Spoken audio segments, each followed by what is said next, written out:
harus mengapresiasi ya, usaha daripada pemerintah maupun industri baja telah membuahkan hasil. Nah, ini yang menurut saya akhirnya meningkatkan juga utilisasi daripada industri baja nasional.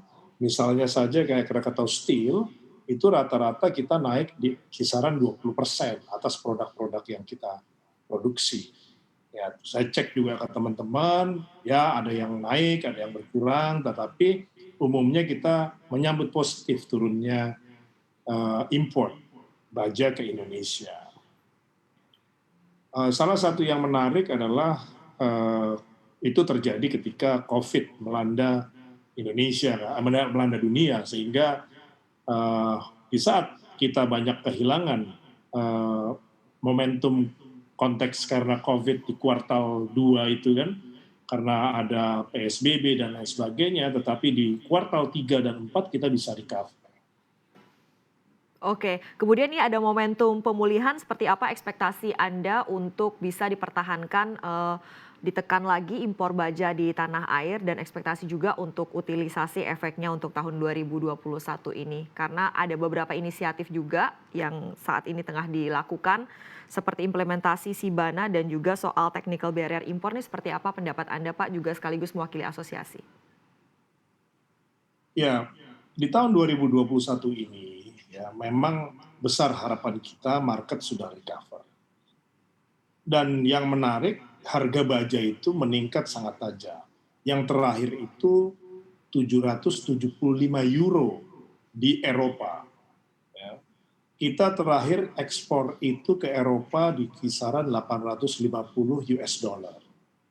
Jadi satu pasar ekspornya menarik, ya, kemudian harga di dalam negeri otomatis juga mengikuti, walaupun saat ini lebih baik untuk ekspor, ya, terus kemudian juga permintaan juga di Indonesia mulai recover, tentu ada hal-hal slow itu biasalah ya.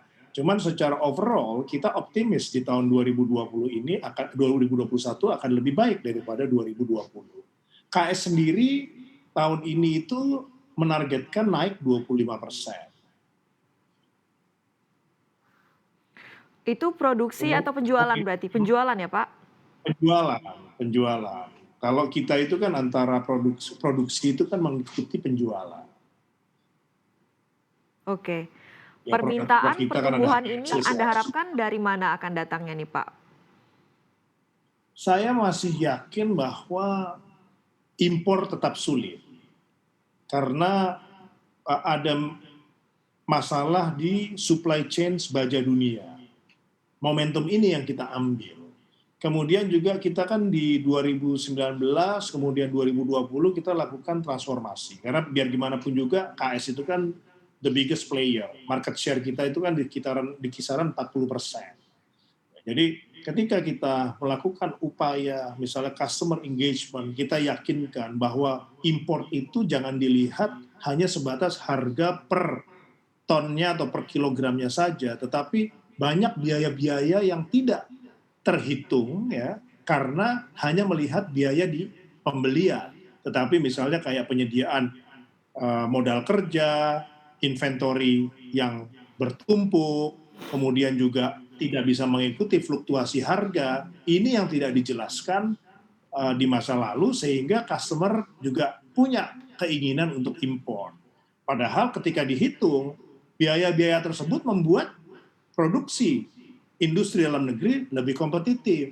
Karena kalau beli di pabriknya ada di Indonesia, artinya dia tidak perlu stok yang banyak, sehingga tidak ada opportunity, ada cost ya yang timbul akibat dari perubahan harga baja dunia yang sangat berfluktuasi.